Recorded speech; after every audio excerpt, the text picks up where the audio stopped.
मानते थे उनकी स्थिति क्या है। खासतौर पर अगर आप अमेरिका को देखेंगे तो अमेरिका में 10 लाख से अधिक लोग, 56,000 से अधिक मौतें अब तक अमेरिका में हो चुकी हैं। स्पेन में 2.25 लाख से ज़्यादा लोग इसके संक्रमण की चपेट में आए हैं और 23,000 से अधिक मौतें वहां हो चुकी हैं। इटली में लगभग 2 लाख लोग इसके संक्रमण की चपेट में आए हैं और लगभग 27,000 के आसपास वहां पे मौतें अब तक हो चुकी हैं। ऐसे ही फ्रांस की स्थिति है, जर्मनी है, यूके है, तुर्की है, ईरान है, यानी दुनिया के वे सभी देश जो अपने आप को महाशक्ति कहते थे, इस महामारी के सामने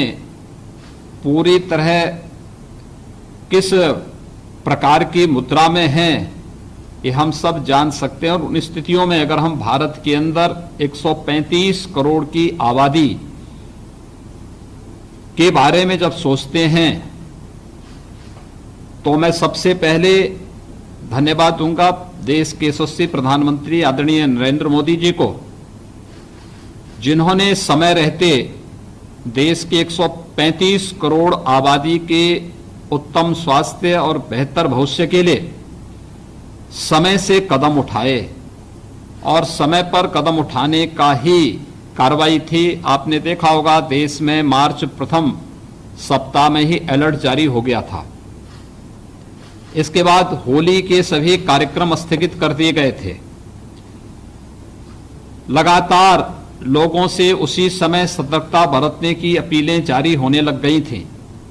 और अंततः 22 मार्च को जनता कर्फ्यू और फिर 25 मार्च से लगातार देश के अंदर लॉकडाउन की कार्रवाई ये आप सबके सामने है और इसके कारण देश के अंदर काफी बड़ी मात्रा में कोरोना के संक्रमण को फैलने से बचाने में मदद मिली है।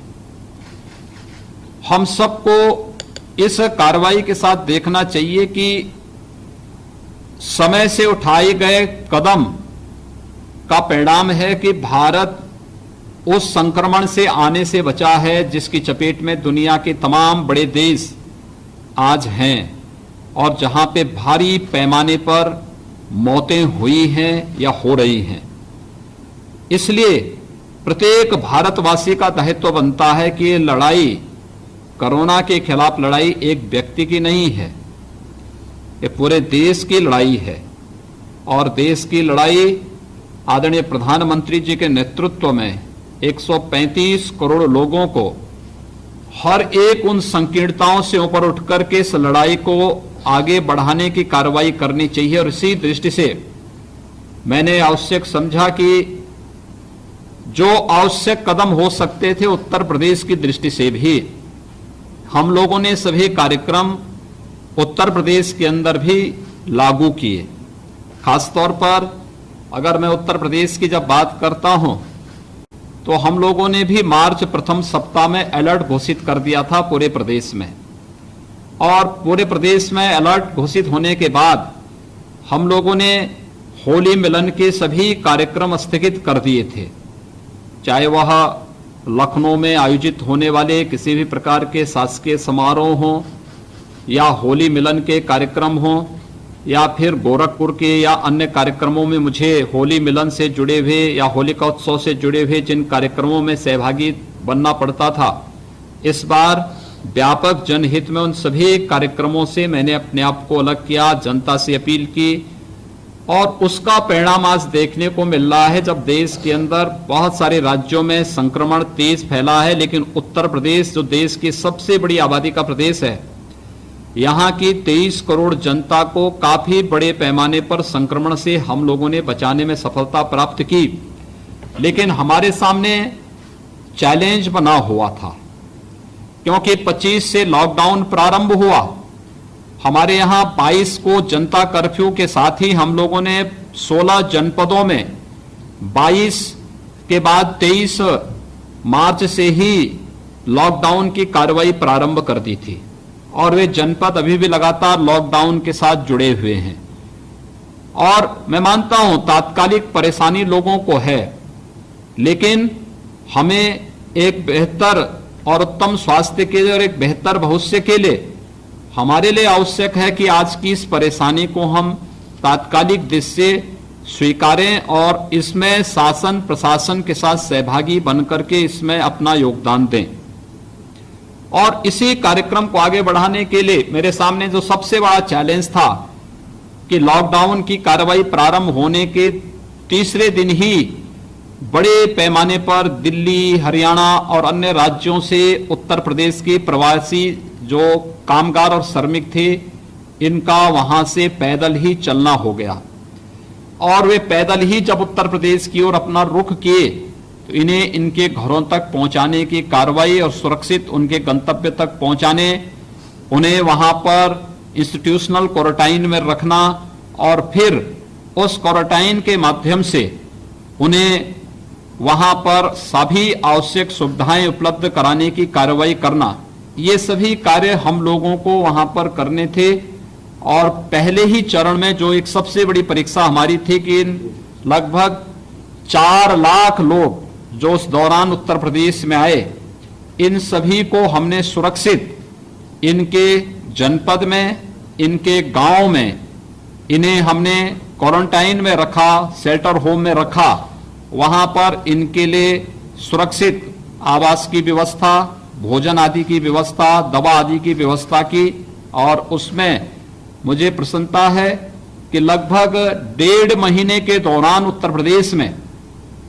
लगभग 6 लाख से अधिक ऐसे कामगार और श्रमिक आए जिन्हें हम सुरक्षित आज होम क्वारंटाइन में उनके घर में भेजे हैं और ये सभी संक्रमण से मुक्त हैं। किसी भी प्रकार का कोई कोरोना का या किसी भी प्रकार का संक्रमण उसमें नहीं। और उसमें से बहुत सारे लोग तो वर्तमान में उत्तर प्रदेश के विभिन्न कार्य में लगे हुए हैं, लग चुके हैं, अपना कारोबार या काम धाम उन्होंने शुरू कर दिया है। मेरे सामने दूसरा चैलेंज था कि जो हमारे छात्र हैं, जो विभिन्न प्रतियोगी परीक्षाओं की तैयारी के लिए, कोई आईआईटी की तैयारी कर रहा है, कोई नीट की तैयारी करने के लिए कोटा गया है और परिवार से दूर कोटा में रह करके उनके सामने जो परिस्थिति है लॉकडाउन के दौरान, ऐसे 11,500 से अधिक अपने उन युवा साथियों को सुरक्षित इस माहौल में उनके घरों तक पहुंचाने की कार्रवाई करना एक चैलेंज था, लॉकडाउन था। उस सब के बावजूद बहुत सारी जगह इसके बारे में विरोध भी था, लेकिन उन सभी को पहुंचाना था। इसके लिए फिर हम लोगों ने एक कार्य योजना बनाई और भारत सरकार के साथ संवाद स्थापित किया, राजस्थान सरकार के साथ संवाद स्थापित किया और फिर आप लोगों को सुरक्षित आपके घरों तक पहुंचाने की कार्रवाई प्रारंभ की। हरियाणा के अंदर रह रहे हमारे 11,000 से अधिक जो प्रवासी श्रमिक हैं, इन सभी को सुरक्षित वापस लाने की कार्रवाई ये हम लोगों ने आज प्रातः काल तक संपन्न किया है। अभी देश के अन्य भागों में भी जो भी उत्तर प्रदेश का वासी है उसे सुरक्षित लाने की कार्रवाई और उनके स्वास्थ्य परीक्षण की कार्रवाई भी युद्ध स्तर पर पूरे उस पर हम लोग यहां पर कर रहे हैं। हम लोगों ने प्रयास किया हर एक कार्य को अलग अलग प्रकार की टीम बनाने की कार्रवाई। इसमें मेरे मंत्रिमंडल के सहयोगी भी सहभागी बने, मेरे साथ नीति निर्धारण करने में उनका योगदान।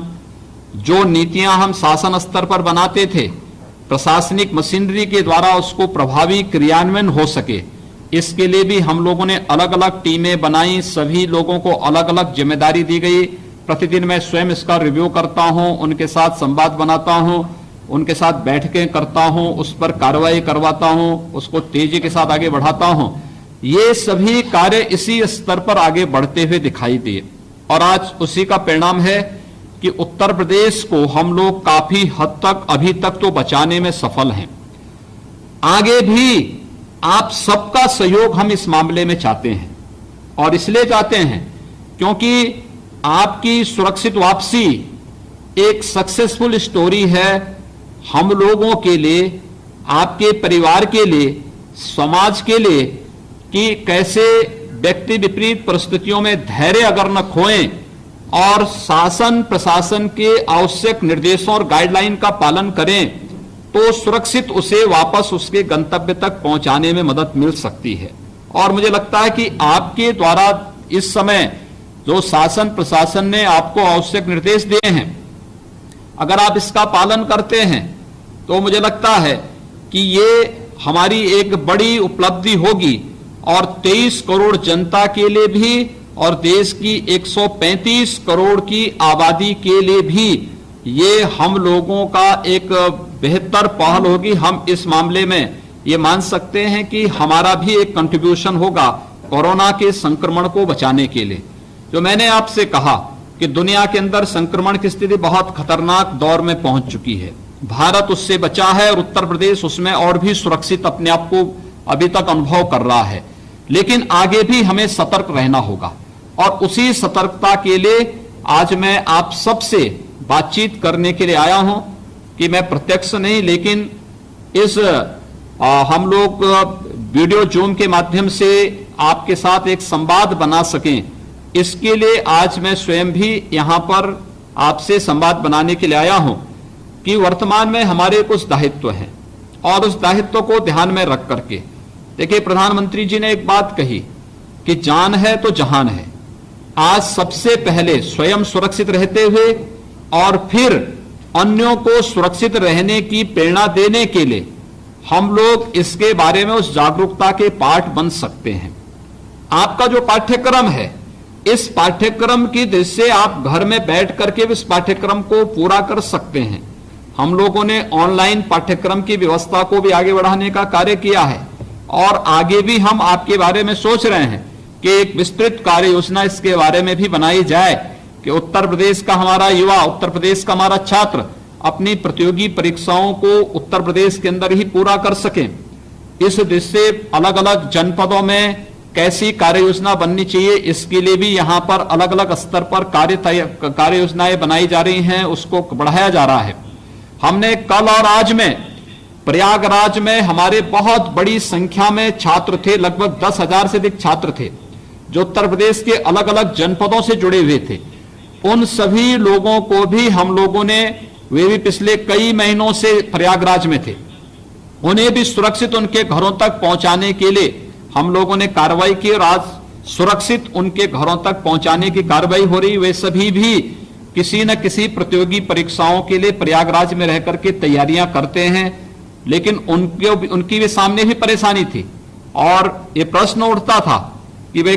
कोटा से आपने छात्रों को भेजा है तो प्रयागराज के छात्रों को भी भेजा जाना चाहिए। तो मैंने इसी पर कार्रवाई प्रारंभ की, उन्हें भी सुरक्षित स्वास्थ्य परीक्षण करने के बाद उन्हें उनके गंतव्य तक पहुंचाने की कार्रवाई हम लोगों की कल से प्रारंभ हो चुकी है और मेरा अनुमान है कि कल तक हम ये कार्य भी पूरा कर चुके होंगे। ये एक कार्रवाई शासन स्तर पर निरंतर की जा रही है, लेकिन ये केवल एक सरकारी कार्रवाई मात्र नहीं है। हम सब का भी दायित्व बनता है कि आपदा के समय में हम भी एक कोरोना वॉरियर बन करके और इस लड़ाई का एक हिस्सा बने और उसमें सबसे पहली बात तो हम स्वयं सुरक्षित रहें, अपने परिवार के सभी सदस्यों को सुरक्षित रखें और फिर आज के समय में सोशल मीडिया एक बहुत बड़ा हथियार बन चुका है। इस प्लेटफॉर्म का उपयोग करते हुए लोगों से अपील कर सकते हैं। एक तो मैं आप सबसे कहूंगा कि कोरोना के संक्रमण से बचने के लिए भारत सरकार ने आरोग्य सेतु बनाया है। आरोग्य सेतु को डाउनलोड करने की कार्रवाई अपने अपने स्मार्टफोन पर आरोग्य सेतु को डाउनलोड हर एक छात्र करें, हर एक नागरिक करें और ये आपको न केवल आज इसके बारे में सावधानी देगा बल्कि भविष्य में भी अगर कहीं कभी कोई ऐसा कोरोना पॉजिटिव आपके नजदीक तक आ गया तो तुरंत आपको अलर्ट देगा। इसलिए इसके बारे में एक सतर्कता हम स्वयं भी बरत लें कि आरोग्य सेतु को हर एक स्मार्टफोन पर, हर एक छात्र के पास, हर एक परिवार के पास, हर एक नागरिक के पास हम इसको डाउनलोड करने की कार्रवाई कर लें। दूसरा, इस बात को ध्यान में दें कि जब हम परिवार में भी रहें तो सोशल डिस्टेंसिंग का पालन करें। और मैं कहूंगा कि कोटा से आए हुए जितने भी हमारे युवा साथी हैं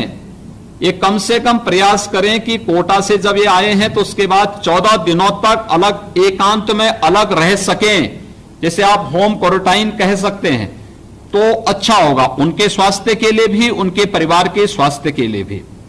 अभी मिले जुले बहुत कम लोगों से, और 14 दिनों तक इन चीजों को एक बार ध्यान दें। अगर कहीं कोई दिक्कत होती है तो आप सीएम हेल्पलाइन पे 1076 पर आप फोन कर सकते हैं, या 1070 पर आप कॉल कर सकते हैं कि मुझे ये परेशानी हो रही है, या लोकल एडमिनिस्ट्रेशन को भी आप अवगत करा सकते हैं कि मुझे ये परेशानी है, मेरे पर इस प्रकार के कोई सिम्टम दिखाई दे रहे हैं, मैं इसमें जांच कराना चाहता हूं। तत्काल उसमें आपको आवश्यक सहायता प्राप्त होगी। लेकिन ये सतर्कता पहले हमें, अगर हम परिवार के सदस्यों से मिलते भी हैं, सामने आमने सामने बातचीत करने के लिए बैठना पड़ता है परिवार में, तो प्रयास होना चाहिए कि एक सोशल डिस्टेंसिंग बनी रहे, जिसके लिए प्रधानमंत्री जी ने कहा 2 गज की दूरी, कम से कम 1.5 से 2 मीटर की दूरी पर लोग बैठे, इतनी दूरी बनी रहे। इसके अलावा प्रयास करें कि हम मास्क का इस्तेमाल करें। अगर आप बातचीत परस्पर घर में बातचीत भी कर रहे हैं, मास्क का इस्तेमाल उस समय आप करेंगे। अगर अकेले बैठे हैं तब मास्क लगाना बहुत आवश्यक नहीं, लेकिन अगर आप घर में परिवार के किसी सदस्य से बातचीत कर रहे हैं तो मास्क का इस्तेमाल करें। या परिवार का कोई सदस्य घर के बाहर निकलता है और किसी सामान को खरीदने के लिए, सब्जी के लिए, दूध के लिए, खाद्यान्न के लिए, किसी आवश्यक सामग्री की खरीद फरोख्त के लिए बाहर निकलता है, तो उस दौरान मास्क का इस्तेमाल अवश्य करें। मास्क हो या फिर कोई फेस कवर हो, गमछा भी हो सकता है, कोई तौलिया साफ सुथरा हो, उसको भी मुंह पर लपेट करके, आप साफा आदि को भी लपेट करके, गमछा आदि को भी मुंह पे लपेट करके बाहर निकलें, क्योंकि ये आपकी सुरक्षा और संक्रमण से बचाने के लिए बहुत बड़ा कार्य हो सकता है। हम एक बारे में जरूर लोगों से कहें कि जगह जगह थूकने की जो आदत है, ये सब बंद होनी चाहिए। गलत आदतें हैं और ये बंद होनी चाहिए। हमने पान, गुटखा या फिर पान मसाला, इस प्रकार की जो भी चीजें थी, इसको पहले ही प्रतिबंधित किया है, लेकिन हमें अपने सामान्य जीवन में लोगों को इसके बारे में बताना चाहिए कि इस संक्रमण को फैलाएगा। इसलिए संक्रमण से बचने के लिए आवश्यक है कि हम इसके प्रति को सावधानियां बरतें, और इस सावधानी को अगर हम बरतते हैं तो मुझे लगता है कि कोरोना के खिलाफ देश की लड़ाई में एक कोरोना योद्धा के रूप में हम सबकी भी अपनी एक भूमिका होगी। उस भूमिका को उस रूप में हम सबको प्रस्तुत करना है, और इसलिए मैं आज आप सभी युवा साथियों के साथ में आज इस संवाद को यहां पर बना रहा हूं। मुझे विश्वास है कि आप सभी मिलकर के देश की इस लड़ाई को, क्योंकि भारत ने कोरोना में पर जिस प्रभावी ढंग से नियंत्रण प्राप्त करने में अब तक सफलता प्राप्त की है, आगे की डगर और कठिन है, चुनौतीपूर्ण है, लेकिन हमारे पास जिस प्रकार का यशस्वी नेतृत्व है, हम लोग अवश्य कोरोना पर विजय प्राप्त करेंगे। हमें इस बारे में ध्यान रखना होगा कि इसमें कोई गलतफहमी और कहीं भी अति आत्मविश्वास से कोई व्यक्ति न रहे, क्योंकि यह संक्रमण किसी को भी अपनी चपेट में ले सकता है। जिसने थोड़ी भी असावधानी बरती, थोड़ी भी लापरवाही बरती, वह इसकी चपेट में आ सकता है। इसलिए कहीं भी किसी को भी आप लोग इसमें लापरवाही बरतने की छूट नहीं होनी चाहिए। मैं इसलिए आप सभी जो भी हमारे उत्तर प्रदेश के युवा हैं, जो इस संक्रमण के इस काल में, महामारी से लड़ने की इस लड़ाई में आज स्वयं एक सिटी से निकल करके अपने स्वयं के घर तक सुरक्षित पहुंचे हैं, मैं आप सबसे इसी बारे में कहूंगा कि हम सब मिलकर के एक कोरोना योद्धा के रूप में अपने घर में बैठ करके ही प्रशासन और शासन के आदेशों को फॉलो करें, उसका पालन करें, अन्य लोगों को इसके लिए प्रेरित करें, अपने परिवार के सदस्यों को भी इसके बारे में अवगत कराएं कि किस प्रकार की खराब स्थिति कोरोना के कारण पैदा हो रही है। और मुझे लगता है कि आप सबके सहयोग से सरकार, प्रदेश की सरकार हो, केंद्र की सरकार हो, ये सब मिलकर के इस लड़ाई को, देश की 135 करोड़ की लड़ाई को आगे बढ़ा करके भारत को विजयी मुद्रा की ओर आगे बढ़ाने में हमें सफलता प्राप्त होगी। मुझे पूरा विश्वास है कि अब तक सुरक्षित भारत और सुरक्षित उत्तर प्रदेश के जिस पहल को हमने आगे बढ़ाया है, उसमें आप सभी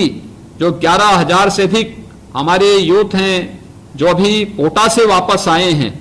और कोटा में उन्होंने काफी वहां पर ऐसी परिस्थितियों का सामना किया था। हम लोग स्वयं भी इस बारे में वो करते थे कि वास्तव में इन सभी हमारे युवाओं के सामने एक कठिन दौर है, एक कठिन संकट है, लेकिन फिर भी धैर्य के साथ रह करके आपने शासन की इस कार्रवाई का समर्थन किया। आज उस धैर्य का परिणाम आपके सामने है कि आप सुरक्षित अपने घरों तक पहुंचे हैं। और मुझे लगता है कि आगे आने वाले समय में भी हम लोगों को धैर्य के साथ शासन की इन सभी कार्रवाई को देखना चाहिए। कभी भी विपत्ति में व्यक्ति का सबसे बड़ा साथी उसका धैर्य होता है। विपत्ति को देखें, अगर कोई विपत्ति की स्थिति आई है तो ये मान के चलिए कि उसका सही समय भी आ रहा है। कठिन दौर है तो इसका अच्छा समय भी आने वाला है। इसलिए इन परिस्थितियों के लिए हम लोगों को अपने आप को तैयार करना चाहिए, और उसी तैयारी के लिए आज आप सबका आह्वान करने के लिए मैं विशेष रूप से आज आप सभी को कोरोना योद्धा के रूप में तैयार करने के लिए, आप सबका आह्वान करने के लिए विशेष रूप से आपके साथ मैं संवाद बनाया हूं। मैं एक बार फिर चाहूंगा कि आज जो स्थिति है दुनिया के अंदर, आप देख सकते हैं कि दुनिया के विकसित देशों की स्थिति क्या है और उन स्थितियों में हम लोग कहां हैं। अगर मैं यूरोप की बात करूं तो पश्चिमी यूरोप की कुल आबादी 19 करोड़ 60 लाख है, और वहां पर कोरोना के जो पीड़ित हैं उनकी संख्या है 11 लाख, और उनमें से मौत हुई है लगभग 1 लाख से अधिक लोगों की मौत अब तक हो चुकी है। ये पश्चिमी यूरोप की बात कर रहा हूं मैं, जो अपने को बहुत विकसित मानते हैं। उत्तर प्रदेश की आबादी अगर आप देखेंगे तो उत्तर प्रदेश की आबादी है 23 करोड़, और 23 करोड़ में अभी तक हमारे यहां जो संक्रमण की स्थिति है वह है कुल 1900, और मौतें हुई हैं कुल 31। यानी यूरोप की तुलना में हम लोगों ने काफी हद तक इसको नियंत्रित किया है। ऐसे ही अगर अमेरिका और भारत की तुलना आप करें, भारत की आबादी है 135 करोड़, और 135 करोड़ की आबादी में हमारे देश में कुल कोरोना संक्रमित हैं 29,000, और अगर आप देखेंगे तो मौत हुई है कुल 900। अगर अमेरिका में आप देखेंगे तो अमेरिका की कुल आबादी है 33 करोड़, और 33 करोड़ में संक्रमित हैं, कोरोना से संक्रमित हैं 10 लाख से अधिक लोग, और मौत हुई है 56,000। यानी बहुत बड़ा अंतर है। और ये कोरोना वायरस के संक्रमण से बचने का जो अब तक मंत्र प्रधानमंत्री जी ने हमें दिया है, वो सचमुच 2 ही इसके मंत्र हैं। एक, लॉकडाउन को सफलतापूर्वक लागू करना, इससे हमें तात्कालिक समस्याएं हो सकती हैं, लेकिन यह हमारे उत्तम स्वास्थ्य और बेहतर भविष्य के लिए आवश्यक है। और दूसरा, सोशल डिस्टेंसिंग, हम थोड़ी दूरी करके बैठेंगे, एक प्रकार से फिजिकल डिस्टेंसिंग जिसे आप कह सकते हैं, ये दूरी बनाना। अगर हम बातचीत करते हैं परिवार के अंदर भी, तो मास्क या फेस कवर लगा करके ही बातचीत करें, या अगर बाहर किसी आवश्यक कार्य से निकलना ही है तो उन स्थितियों में परमिशन के साथ साथ मास्क या फेस कवर लगा करके ही हम बाहर निकलें। ये चीजों का पालन अगर हम करते हैं तो बहुत बड़ा कार्य हो सकता है। दूसरा, आरोग्य सेतु को डाउनलोड करना, स्वयं भी, परिवार के सभी सदस्यों को, अपने मित्रों को, अपने दोस्तों को, सभी लोगों को इसके प्रति जागरूक करना, और कोरोना से बचाव के जो उपाय आरोग्य सेतु के माध्यम से दिए गए हैं हम उसका पालन करें। दूसरा, ये आपको कहीं अगर आप बाहर निकले और कोई कोरोना पॉजिटिव का व्यक्ति आपके नजदीक आ रहा है तो ये तुरंत आपको अलर्ट करेगा, आपका स्मार्टफोन आपको अलर्ट करने लग जाएगा कि कोरोना पॉजिटिव का एक केस आपके नजदीक है, और फिर आप उसकी सूचना तत्काल अपने पास, अपने स्वयं के बचाव के लिए भी और प्रशासन के संज्ञान में भी इस बात को लाने में भी आप अपना योगदान दे सकते हैं। ये एक बड़ा कार्य आपके द्वारा हो सकता है। मैं एक बार फिर चाहूंगा कि सभी जो हमारे कोटा से आए हुए छात्र हैं, ये सभी जो है इस दौरान अपने घर में रह करके अपनी प्रतियोगी परीक्षाओं की तैयारी करें। बहुत सफलतापूर्वक इस कार्यक्रम को हम वहां पर अपने घरों में रह करके अपने इस प्रतियोगी परीक्षाओं की तैयारी के कार्यक्रम को आगे बढ़ाएं, इसको देखें। साथ साथ सोशल मीडिया के प्लेटफॉर्म में अगर आप हैं तो अच्छे कार्यों को आगे बढ़ाने, आरोग्य सेतु के बारे में लोगों के मन में जागरूकता पैदा करने, सुरक्षित रूप से इस विपत्ति के समय जो कोटा के दौरान आपके सामने समस्या थी, उस दौरान आपके धैर्य के कारण अगर आप उतावलेपन में कोई कदम उठाते, आपके स्वास्थ्य के लिए खतरनाक हो सकता था। बहुत सारे लोग जो कदम उठा रहे हैं कि पैदल ही चल जा रहे हैं, आखिर क्या स्थिति हो रही है कि पैदल चल रहे हैं, पता लगा रास्ते में चलते चलते चलते एक समय के बाद वहीं रास्ते में दम तोड़ दे रहा है। यह स्थिति स्वास्थ्य के लिए खतरनाक है और इस प्रकार की कोई भी कदम नहीं उठाना चाहिए। एक कदम जो भी उठाए गए हैं, ये सब जनता के उत्तम स्वास्थ्य के लिए उठाए गए हैं, उनके सुरक्षित भविष्य के लिए उठाए गए हैं। इसलिए इसमें कहीं भी हमें इस विपत्ति के समय में पूरे धैर्य के साथ, स्थिर चित्त के साथ हमें शासन के कार्य में अपनी सहभागी बनाने की कार्यवाही के साथ अपने आप को जोड़ना चाहिए। ये मुझे आप सबसे अपील करनी थी। मुझे विश्वास है कि आपका इस दौरान जो लॉकडाउन के दौरान जो ये कार्रवाई हमारी चली है, याद रखना कोरोना के खिलाफ लड़ाई एक दिन की लड़ाई नहीं है और ये केवल लॉकडाउन तक ही 3 मई तक ही सीमित नहीं रहेगी। हमें इसका पालन आगे भी करना होगा। जब तक कोरोना के खिलाफ कोई एक ठोस उपचार का कोई की स्टेज पर देश और दुनिया नहीं पहुंचता है, क्योंकि संक्रमण है, एक दूसरे के संपर्क में आने से फैलता है। इसलिए उन स्थितियों के लिए हमें तैयार रहना होगा और उन स्थितियों के लिए तैयार रहने के लिए आज आप सबको सावधान करने के लिए ही मैं आया हूं कि हम अपने घर में बैठकर इन प्रतियोगी परीक्षाओं की तैयारी करें और प्रतियोगी परीक्षाओं की तैयारी के साथ साथ ऑनलाइन जो पाठ्यक्रम प्रारंभ हुए हैं हम उनको भी देखें। सरकार का प्रयास है, केंद्र सरकार, प्रदेश सरकार का प्रयास है, इसमें और बेहतर किया जा सके, आने वाले समय के लिए हम और बेहतर कर सकें। हमारा प्रयास होगा कि हर एक जनपद में प्रतियोगी परीक्षाओं की तैयारी के लिए हम लोग वहां पर कुछ अच्छे सेंटर स्थापित कर सकें। उत्तर प्रदेश के युवाओं को उत्तर प्रदेश के बाहर जाने की नौबत ही ना आने पाए, इस प्रकार की स्थिति बनाने की तैयारी हो रही है। लेकिन अभी चूंकि लॉकडाउन और संक्रमण को कंट्रोल करना, उसकी कोरोना की चेन को तोड़ना है, इस पर अभी हम लोग पूरा फोकस कर रहे हैं। लेकिन हम फेज वाइज सभी कार्यक्रमों को आगे बढ़ाएंगे और इसमें मैं चाहूंगा आप सभी लोग सरकार के इस कार्यक्रम के साथ, केंद्र और प्रदेश सरकार के इन कार्यक्रमों के साथ जुड़ करके वहां पर आम जन में अपने टेलीफोन के माध्यम से, सोशल मीडिया प्लेटफॉर्म के माध्यम से व्यापक जागरूकता के इस कार्यक्रम के साथ जुड़ेंगे। ये मुझे आप सबसे अपील करनी थी और मुझे विश्वास है कि आप सब लोग इस बारे में कार्य करेंगे। मेरे साथ कुछ छात्र जुड़े होंगे और मैं चाहूंगा कि इनमें से कुछ छात्र अगर मुझे अपने अनुभव के बारे में या कोई जानकारी लेना चाहेंगे। मैं सबसे तो बात नहीं कर पाऊंगा क्योंकि 11,000 से अधिक की संख्या है और 11,000 से अधिक की संख्या के साथ बातचीत करना बहुत कठिन होगा। उतना समय ना आपके पास होगा ना मेरे पास ही हो पाएगा, क्योंकि और भी कार्य हैं। इसलिए कुछ 8-10 छात्र छात्राओं से मैं बातचीत करने का प्रयास करूंगा कि वे मुझे इसके बारे में अगर उनका कोई अनुभव है या उनके द्वारा किसी बारे में कोई जानकारी लेनी हो तो मुझे बता देंगे, तो मैं प्रयास करूंगा कि हमारी सरकार उस संबंध में कोई कदम उठा पाएगी और प्रयास करेंगे कि उसका समाधान भी हम लोग एक समय सीमा के अंदर करेंगे। इसमें कुछ मेरे पास जो आई हैं, एक तो यहां से आई है वाराणसी से निधि, वाराणसी से। हाँ निधि बताओ। हाँ बोले। सर सबसे पहले तो सर मैं आपको बहुत बहुत धन्यवाद करना चाहती हूँ क्योंकि सर वहाँ पे हमें बहुत ज़्यादा परेशानियाँ हो रही थी। हमें बहुत ज़्यादा परेशानियाँ हो रही थी सर, क्योंकि वहाँ पे हमारे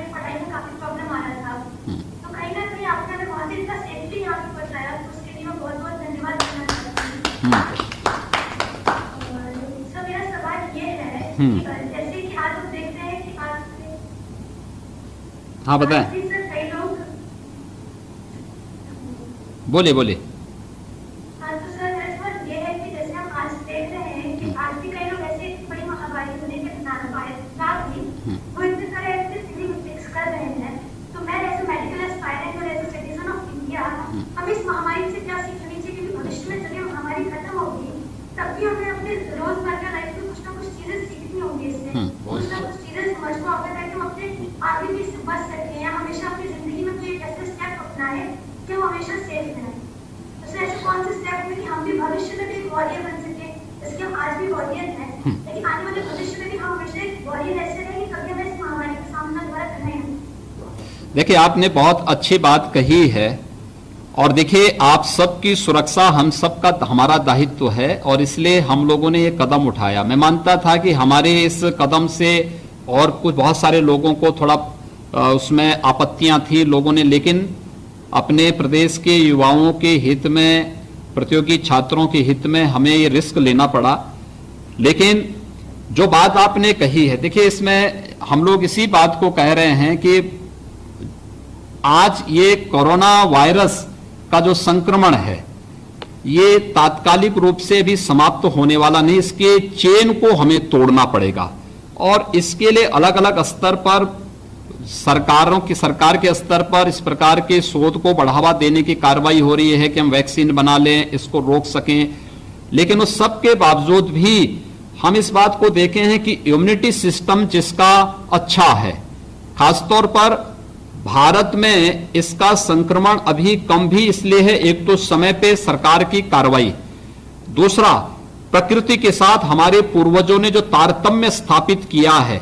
उस प्रकृति के साथ हमारे तारतम्य का भी एक प्रभाव है कि हम लोग प्रकृति के जितने नजदीक होंगे, प्रकृति संरक्षण के जितने समर्थक होंगे और प्रकृति को जितने अच्छे ढंग से हम लोग उसकी सेवा कर सकेंगे, उसकी सुरक्षा कर पाएंगे, उतना ही हम स्वयं को सुरक्षित करते हैं। और इसके लिए आवश्यक है कि हम लोगों ने पहले से ही इस बारे में, हमारे पूर्वजों ने भी इसके प्रति हमें हमेशा सचेत किया। उसके साथ ही हम लोग स्वयं की सुरक्षा के लिए भी आयुर्वेद ने बहुत सारे ऐसे बातें खान पान की बताई हैं जो हमारे इम्यूनिटी सिस्टम को बहुत मजबूत करता है और इस प्रकार के वायरस से लड़ने की एक ताकत हमें देता है। हमने देखा है, यानी अभी हमारे पास जितने संक्रमण के केसेज हैं 1900 से ज्यादा उत्तर प्रदेश में वर्तमान में हैं, और इसमें हमारे पास 70 से 75% केसेज ऐसे हैं जिसमें सिम्टम है ही नहीं, उन लोगों को पता ही नहीं है कि उन्हें कोरोना पॉजिटिव है, यद्यपि वो हमारे क्वारंटाइन सेंटर में है। हमने उन्हें कोविड हॉस्पिटल में उनको रखा हुआ है जिससे संक्रमण फैले ना, लेकिन हमारी जो टेस्टिंग की जो कार्रवाई थी उसके कारण वे चिन्हित हुए कि इन लोगों में कोरोना पॉजिटिव है, अगर ये फील्ड में कहीं घूमेंगे तो हो सकता है ये संक्रमण फैल सकता है। लेकिन इम्यूनिटी सिस्टम उनका इतना मजबूत है कि उनको पता ही नहीं है कि उनके पास भी कोरोना पॉजिटिव का संक्रमण उन तक पहुंच चुका है, और वे बहुत आसानी से ठीक भी हो जाएंगे, कहीं कोई समस्या उनके सामने नहीं है। दुनिया में जहां भी लोगों ने आधुनिक जीवन पद्धति को अपनाया है, वहां पर जैसे फास्ट फूड की जो व्यवस्था है जिसको हमेशा हानिकारक बताया गया है, ये आज उन लोगों के लिए खतरनाक साबित हो रहा है। और मुझे लगता है कि ये हमें वास्तव में भारतीय पद्धति की ओर आने के लिए भी एक अवसर देता है कि हम इसका पालन करें। लेकिन एक चैलेंज हमारे सामने है। अभी आप देखेंगे हम लोगों ने, मैंने आपको जो पहले भी बताया था कि 6 लाख लोगों को हम लोग पहले चरण में, फिर 11,000 से अधिक छात्र छात्राओं को कोटा से, 11 से 12,000 जो प्रवासी श्रमिक हरियाणा में थे उन लोगों को, आज 10 से 11,000 जो छात्र प्रतियोगी परीक्षाओं की तैयारी प्रयागराज में कर रहे थे, इनको सुरक्षित उनके घरों तक पहुंचाने की कार्रवाई हम लोग कर रहे हैं। लेकिन जो लोग प्रवासी कामगार और श्रमिक हैं, इनकी आजीविका के लिए कुछ हमें करना चाहिए, और इस पर कार्रवाई हमारी निरंतर चल रही है। और इसके लिए हम लोगों ने स्वयं भी अपने एक बहुत सीनियर IAS अधिकारी की अध्यक्षता में एक कमेटी बना करके कि कैसे हम इन आने वाले सभी कामगारों के लिए, सभी प्रवासी श्रमिकों के लिए, इनको हम कैसे यहां पर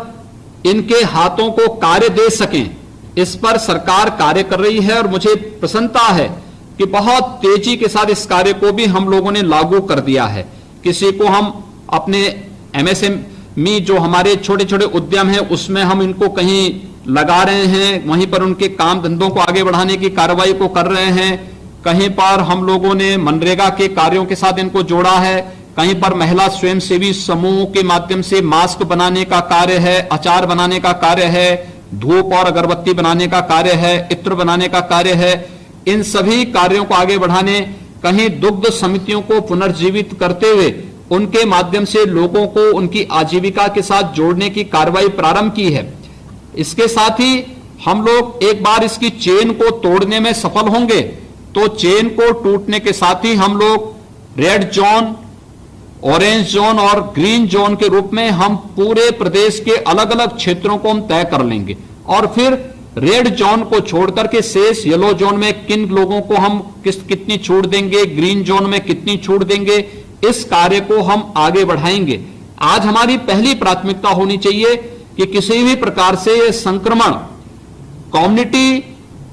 संक्रमण न बनने पाए, सोसाइटी के बीच में न जाने पाए और लार्ज स्केल में सोसाइटी को अपनी चपेट में न लाने पाए। मुझे लगता है कि अगर हम लोग इसमें सफल हो गए तो बहुत बड़ी सफलता प्राप्त हो जाएगी और हम मानवता का बहुत बड़ा कल्याण का मार्ग प्रशस्त कर पाएंगे। आप सुरक्षित आए हैं घर में,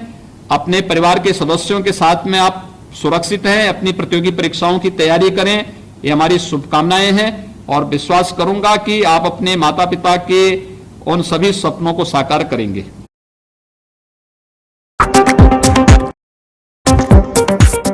अटक से लेकर कटक तक, कटक से लेकर कन्याकुमारी तक नहीं छूटेगी एक भी खबर, वो चाहे कश्मीर की हो या फिर कोलकाता की। खेल के मैदान से सियासत के दंगल तक हर स्टेट से आपको कराएंगे रूबरू स्टेट 29 में। स्टेट 29 मतलब चप्पे चप्पे पर हमारी नजर, सिर्फ AB स्टार न्यूज पर। AB star